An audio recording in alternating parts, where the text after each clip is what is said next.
Hello students, जैसे कि मैंने आपको पहले लेक्चर में बताया था कि आपका जो लिथियम है एल्कली मेटल में और बेरिलियम है एल्केलाइन अर्थ मेटल में, ये दोनों ही मेंबर बाकी एलिमेंट के कंपेयर में डिफरेंट प्रॉपर्टी शो कर रहे हैं। इसे इनका एनोमेलस बिहेवियर कहते हैं।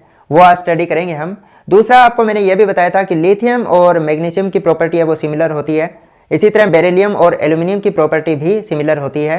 क्यों भाई? इस रिलेशनशिप को हम क्या कहते हैं? डायगोनल रिलेशनशिप कहते हैं। तो इसके बारे में भी आज हम स्टडी करेंगे। यानी आज हम स्टडी क्या करने वाले हैं? Anomalous behaviour and diagonal relationship. तो पहले बात करते हैं anomalous behaviour of lithium and diagonal relationship with magnesium. तो लिथियम एनोमेलस बिहेवियर क्यों शो कर रहा है? एक कारण तो इसका ये है कि इसका साइज है वो सबसे स्मॉल होता है। अगर ग्रुप में आप नीचे की तरफ जाओगे तो साइज क्या होगा? इंक्रीज होगा। दूसरी बात क्या कहोगे इसमें? तो अगर साइज स्मॉल है तो इसकी इलेक्ट्रोनेगेटिविटी भी क्या होगी? ज़्यादा होगी। आयोनाइजेशन एनर्जी भी क्या होगी? ज़्यादा होगी। और अब आपको ये भी पता है कि चार्ज साइज रेशो भी ज़्यादा होगा। इसका चार्ज साइज रेशो ज़्यादा है मतलब इसकी जो आयोनिक पोटेंशियल है उसकी वैल्यू ज़्यादा होगी, यानी इसकी पोलराइजिंग पावर भी ज़्यादा होगी। इसमें कोवेलेंट करेक्टर भी ज़्यादा होंगे और आयोनिक करेक्टर क्या होंगे? कम होंगे। ये मैंने फेजान रूल के अकॉर्डिंग डिस्कस किया है।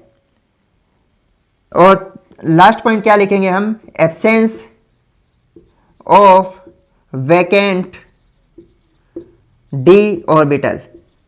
ठीक है, इसमें वैकेंट डी ऑर्बिटल भी नहीं होते। तो इस कारण से ये क्या कर सकता है? इसका जो मैक्सिमम कोऑर्डिनेशन नंबर है वो 4 हो सकता है, बट डाउन द ग्रुप जाने पर कोऑर्डिनेशन नंबर क्या होगा? इंक्रीज हो जाता है, 6 होता है नीचे वालों का। क्यों भाई? क्योंकि उनमें वैकेंट डी ऑर्बिटल होते हैं। तो इस कारण से क्या होता है? लिथियम चाहे मान लो चाहे बेरिलियम मान लो, दोनों ही बाकी एलिमेंट से क्या करते हैं? एनोमेलस बिहेवियर शो करते हैं। सेम ही रीजन रहेगा दोनों का। अब आ जाओ डायगोनल रिलेशनशिप की बात करते हैं। तो अब आपको पता है लिथियम के नीचे क्या होता है भाई? आपका सोडियम। बेरिलियम के नीचे क्या होगा? मैग्नीशियम। और बोरोन के नीचे क्या होगा? एल्यूमिनियम। लिथियम के डायगोनल पे है मैग्नीशियम और बेरिलियम के डायगोनल पे है एल्यूमिनियम। तो इनकी प्रॉपर्टी क्या है? सिमिलर होती है। तो इस रिलेशनशिप को हम कहते हैं डायगोनल रिलेशनशिप। कारण क्या है कि अगर आप इधर से इधर जाते हो तो साइज डिक्रीज होता है। लिथियम से बेरिलियम की तरफ जाओगे यानी पीरियड में इधर जाते हो साइज डिक्रीज होता है, और नीचे की तरफ जाते हो तो साइज क्या होगा? इंक्रीज होगा। तो इस कारण से क्या होता है? इनका साइज लगभग मिलता जुलता होता है। तो लिथियम, पहला कारण क्या लिखोगे? साइज। साइज में चाहे हम एटॉमिक साइज की बात कर लें या फिर आयोनिक साइज की बात कर लें। एटॉमिक साइज की बात करते हैं तो आपका जो लिथियम होता है और मैग्नीशियम, लिथियम का साइज होता है 152 पिकोमीटर और मैग्नीशियम का होता है 160 पिकोमीटर के लगभग, कोई ज़्यादा डिफरेंस नहीं है। इसी तरह आयनिक साइज की बात कर ले, लिथियम +1 में पाया जाता है तो मैग्नीशियम +2 में पाया जाता है। इसका साइज होता है 76 पिकोमीटर और इसका होता है 72 पिकोमीटर। ध्यान रखना भी इसका मैग्नीशियम का कम है क्योंकि इस पर 2 यूनिट पॉजिटिव चार्ज है और यहाँ पे लिथियम से थोड़ा सा मैग्नीशियम का ज़्यादा है। कारण क्या है? क्योंकि यह 3rd पीरियड में आ जाता है ना और यह 2nd पीरियड में है, एक सेल एक्स्ट्रा इसमें। बट हम ये कह सकते हैं कि इनका साइज है, चाहे एटॉमिक साइज हो चाहे आयोनिक साइज हो, वो क्या होता है? कंपेरेबल होता है। ठीक है, तो इसलिए इनकी प्रॉपर्टी मिलती जुलती होगी। दूसरा क्या होगा? अब साइज कंपेरेबल है तो इनकी जो पोलराइजिंग पावर है वो भी क्या होगी? कंपेरेबल होगी, है ना। तो इनके जो ज्यादातर कंपाउंड है वो क्या होंगे? कोवेलेंट इन नेचर होंगे। तो मतलब इस कारण से इनकी प्रॉपर्टी भी क्या होती है? मिलती जुलती होती है। और डाउन द ग्रुप जा रहे हो तो बाकी कंपाउंड क्या होते हैं? आपके आयोनिक इन नेचर होते हैं। ठीक है, तो इलेक्ट्रोनेगेटिविटी भी तीसरा पॉइंट लिख लो। इधर की तरफ जाते हो इलेक्ट्रोनेगेटिविटी इंक्रीज होती है और डाउन द ग्रुप जाते हो तो इलेक्ट्रोनेगेटिविटी क्या होती है? डिक्रीज होती है। यानी इनकी जो इलेक्ट्रोनेगेटिविटी होगी वो भी क्या होगी? सिमिलर होगी। ये बात आपको ध्यान रखनी है। तो इन कारणों से क्या करते हैं? ये डायगोनल रिलेशनशिप शो करते हैं। चाहे मैं लिथियम मैग्नीशियम की बात करूं चाहे बेरिलियम एल्यूमिनियम की बात करूं। पहला तो मैं बात किसकी करूंगा? एटॉमिक और आयनिक साइज है, इनका कंपेरेबल होता है, दोनों में सेम कारण लिखोगे। दूसरा क्या लिखोगे? इनकी पोलराइजिंग पावर भी कंपेरेबल होती है। और तीसरा क्या लिखोगे? इनकी इलेक्ट्रोनेगेटिविटी भी सिमिलर होती है। इस कारण से ये क्या करते हैं? डायगोनल रिलेशनशिप शो करते हैं। नोट करो। पहले मैं लिथियम का एनोमेलस बिहेवियर और diagonal relationship with magnesium discuss कर रहा हूँ, उसके बाद में मैं बेरिलियम का डिस्कस करूंगा।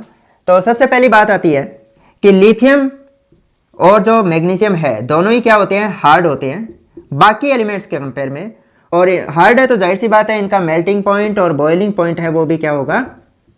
हाई होगा। ठीक है, अब ये तो हो गया इसमें डायगोनल रिलेशनशिप लिथियम और मैग्नीशियम में। अब बाकी एलिमेंट है जैसे सोडियम, पोटेशियम, रुबिडियम और सीजियम, वो क्या होते हैं, इनके कंपेयर में सॉफ्ट होते हैं लिथियम के कंपेयर में, और उनका जो मेल्टिंग पॉइंट और बॉइलिंग पॉइंट है वो क्या होता है, लो होता है। ये बात ध्यान रखनी है आपको। ठीक है, ये तो एनोमेलस बिहेवियर और ये डायगोनल रिलेशनशिप दोनों एक साथ कवर कर रहा हूं।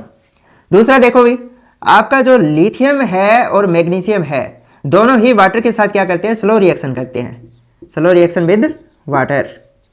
और बाकी एलिमेंट क्या होती है, चाहे आपके एम लिख रहा हूं इनके लिए मैं, उनके साथ क्या करेंगे, फास्ट रिएक्शन होगी। सोडियम, पोटेशियम, रुबिडियम और सीजियम वाटर के साथ क्या करते हैं, फास्ट रिएक्शन होती है। आपको पता है एक्सप्लोजन हो सकता है। देखो लिथियम अगर वाटर के साथ रिएक्ट करेगा तो क्या बनाएगा, लिथियम हाइड्रोक्साइड और हाइड्रोजन गैस निकलेगी। इसी तरह से मैग्नीशियम अगर वाटर के साथ रिएक्शन करता है तो मैग्नीशियम हाइड्रोक्साइड बनेगा और हाइड्रोजन गैस निकलेगी। ठीक है, तो दोनों की प्रॉपर्टी क्या होगी, सिमिलर होगी।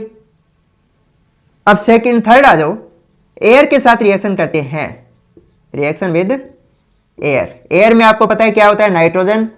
तो लिथियम नाइट्रोजन का क्या करवा सकता है, रिडक्शन करवा सकता है, क्योंकि यह स्ट्रॉन्ग रिड्यूसिंग एजेंट है, अपने ग्रुप में सबसे ज्यादा स्ट्रॉन्ग है ये। और हम तो ये कहेंगे पूरी पीरियोडिक टेबल में सबसे स्ट्रॉन्ग यही है। ठीक है, क्योंकि इसके हाइड्रेशन एनर्जी बहुत ज्यादा होती है। तो ये नाइट्रोजन का रिडक्शन करवाएगा और लिथियम नाइट्राइड बना लेगा। और इसी तरह से मैग्नीशियम के भी क्या करते हैं, नाइट्रोजन के साथ रिएक्ट करके मैग्नीशियम नाइट्राइड बनाता है। ठीक है, यानी लिथियम नाइट्रोजन के साथ लिथियम नाइट्राइड और मैग्नीशियम नाइट्रोजन के साथ मैग्नीशियम नाइट्राइड बना रहा है। तो ये प्रॉपर्टी सिमिलर होगी। बट बाकी एलिमेंट है जैसे sodium, potassium, rubidium, caesium nitrogen के साथ रिएक्ट करके नाइट्राइड नहीं बनाते। यह क्या हो गया, एनोमेलस बिहेवियर हो गया। तो एम लिख लेना यहाँ पर, है ना। बाकी में ये सारी मेटल आ जाएगी आपकी। और दूसरा, इनमें अगर वाटर डालोगे तो क्या होगा भाई, यह अमोनिया बनाएगा और लिथियम हाइड्रोक्साइड बनाएगा। और इसमें भी अगर वाटर डाल दोगे तो यहाँ अमोनिया बनेगा और मैग्नीशियम हाइड्रोक्साइड बनेगा। यानी अगर मैं इसकी हाइड्रोलिसिस कर देता हूं तो। नेक्स्ट देखो भी, फोर्थ पॉइंट। अब फोर्थ पॉइंट ये है कि आपके जो लिथियम नाइट्रेट है, अगर मैं इनको हीट देता हूं तो यह lithium oxide plus NO2 plus O2 बनाएंगे।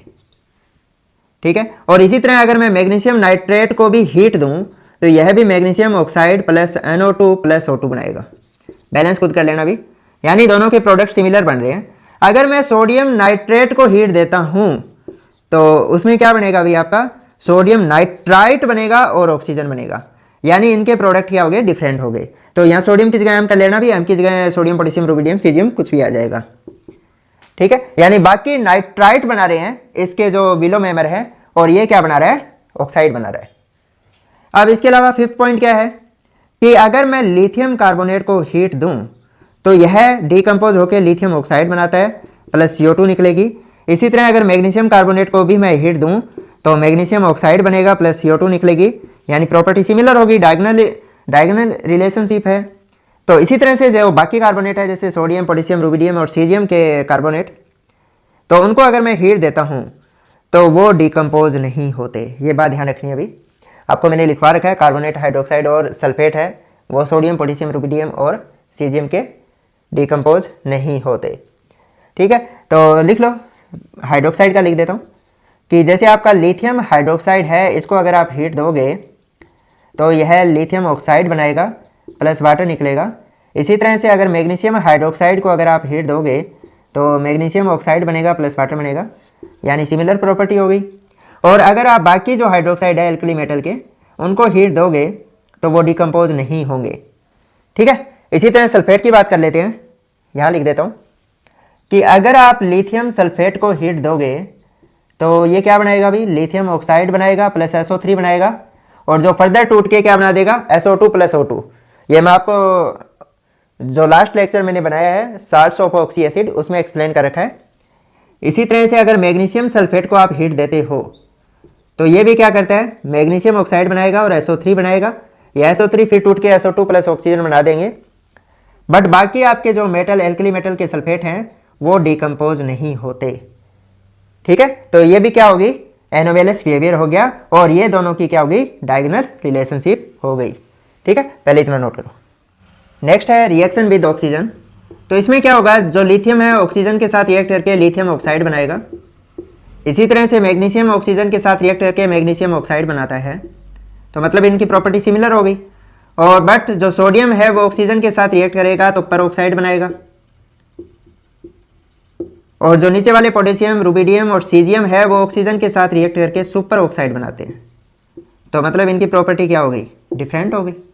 ठीक है, और इसी तरह से आ जाओ कि आपका जो लिथियम बाइकार्बोनेट है या फिर मैग्नीशियम बाइकार्बोनेट है, ये दोनों ही क्या होते हैं, सोल्यूशन फॉर्म में एग्जिस्ट करते हैं, लिक्विड फॉर्म में एग्जिस्ट करेंगे। जबकि जो आपके मेटल, एल्कली मेटल बाइकार्बोनेट जो बच गए हैं वो सॉलिड फॉर्म में एग्जिस्ट करते हैं। इसके अलावा जो लिथियम सल्फेट है और जो मैग्नीशियम सल्फेट है, दोनों ही क्या है, आइसोमॉर्फ है, और दोनों के ही सल्फेट एलम नहीं बनाते, ये बात ध्यान रखनी है अभी। नेक्स्ट पॉइंट, अब लिथियम है वो भी डायरेक्ट कार्बन के साथ रिएक्ट करके कार्बाइड बनाता है, मैग्नीशियम भी डायरेक्ट कार्बन के साथ रिएक्ट करके कार्बाइड बनाता है, but sodium, potassium, rubidium, caesium direct carbon के साथ रिएक्ट करके कार्बाइड नहीं बनाते।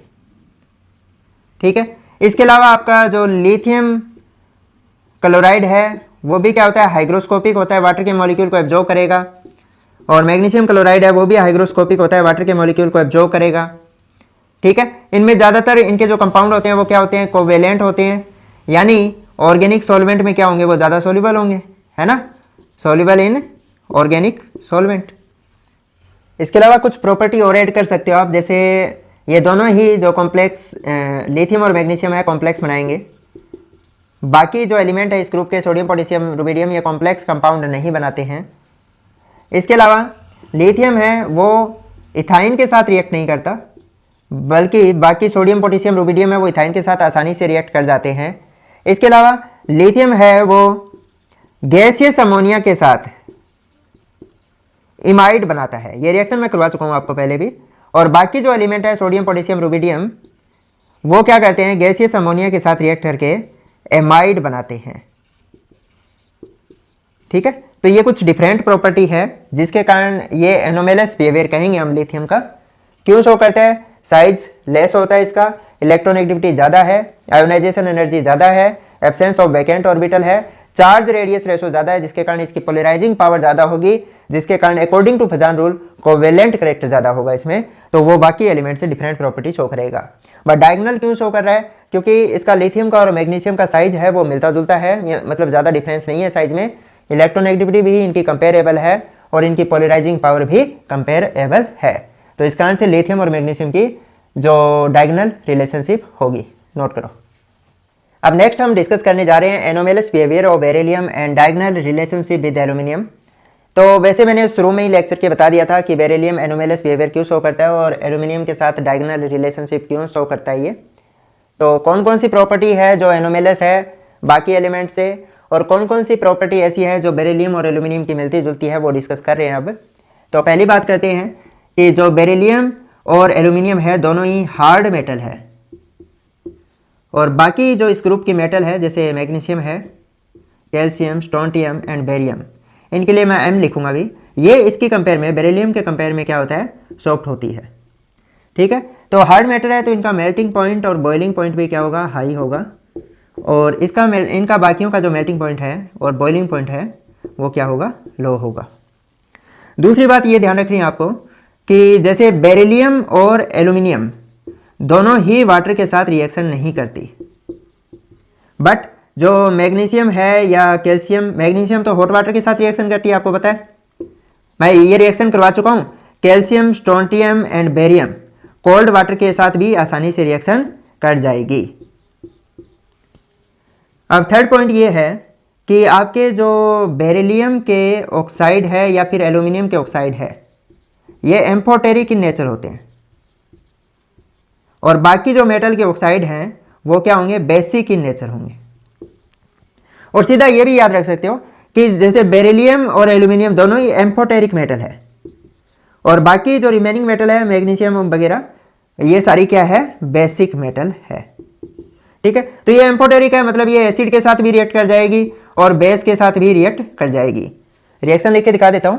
जैसे बेरिलियम ऑक्साइड है, अगर मैं इसको HCl के साथ रिएक्ट करूँ तो बेरिलियम क्लोराइड बनेगा प्लस वाटर बनेगा। इसी तरह से एल्यूमिनियम ऑक्साइड है, इसकी मैं HCl के साथ रिएक्शन करवाऊँ तो क्या बनेगा, एल्यूमिनियम क्लोराइड बनेगा प्लस वाटर बनेगा। और इसी तरह से अगर मैं बेरिलियम ऑक्साइड की मैं सोडियम हाइड्रोक्साइड से करवाऊँ तो क्या बनेगा, Na2BeO2 बनेगा, सोडियम बेरिलेट बोलते हैं। और इसी तरह से अगर मैं एल्यूमिनियम ऑक्साइड को सोडियम हाइड्रोक्साइड के साथ ट्रीट करवाऊँ तो NaAlO2 सोडियम मेटा एल्यूमिनेट बनेगा। यानी यह एसिड से भी कर रहा है, बेस से भी कर रहा है, यह एसिड से भी कर रहा है और बेस से रिएक्शन भी कर रहा है, यानी यह एम्फोटेरिक है। एम्फोटेरिक वही होते हैं ना जो एसिड और बेस दोनों से रिएक्ट कर जाए। तो बाकी जो मेटल के ऑक्साइड हैं वो एल्कली मेटल के, एल्कली यानी जो बेसिक हाइड्रोक्साइड है उसके साथ रिएक्शन नहीं करेंगे। ठीक है, एल्कली के साथ रिएक्शन नहीं करेंगे, ये बात ध्यान रखनी है। और पॉइंट लिख सकते हो आप, क्या लिखोगे, दोनों की कॉम्प्लेक्स बनाने की टेंडेंसी है वो ज़्यादा होती है मैग्नीशियम और एल्यूमिनियम की, और डाउन दी ग्रुप जाओगे तो कॉम्प्लेक्स बनाने की टेंडेंसी क्या हो जाएगी, डिक्रीज होती जाएगी। ठीक है, किस किस की बात कर रहे थे, ये बेरिलियम और एल्यूमिनियम की बात कर रहे हैं अभी। ठीक है, दोनों की कॉम्प्लेक्स बनाने की टेंडेंसी क्या है, ज़्यादा है, डाउन दी ग्रुप जाने पर डिक्रीज होती जाएगी। नोट करो पहले।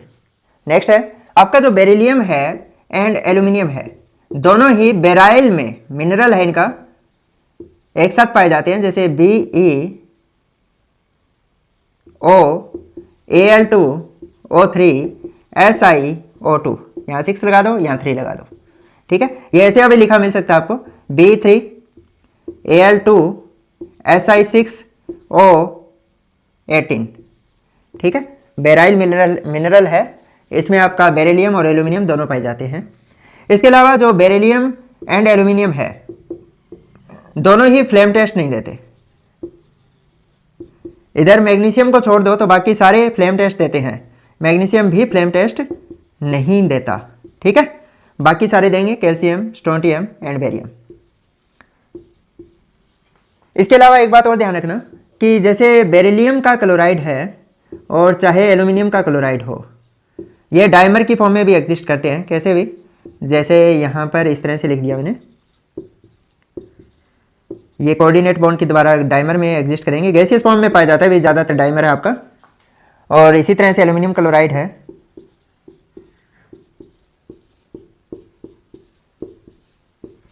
तो ये भी डाइमर बनाएगा, गैसियस फॉर्म में पाया जाएगा। और इसका एक बात ध्यान रखना भी, आपके बेरिलियम और एल्यूमिनियम के ज़्यादातर जो कंपाउंड है वो क्या है, कोवेलेंट होते हैं।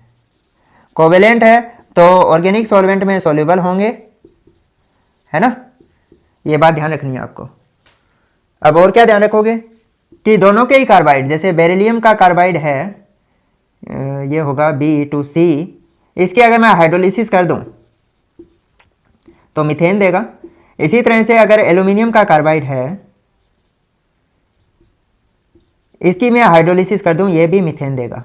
इसके बारे में मैं डिटेल में बता चुका हूँ भी, आपका जो केमिकल प्रॉपर्टी लेक्चर मैंने बनाया है उसमें देखो आप, कार्बाइड डिस्कस किए हैं।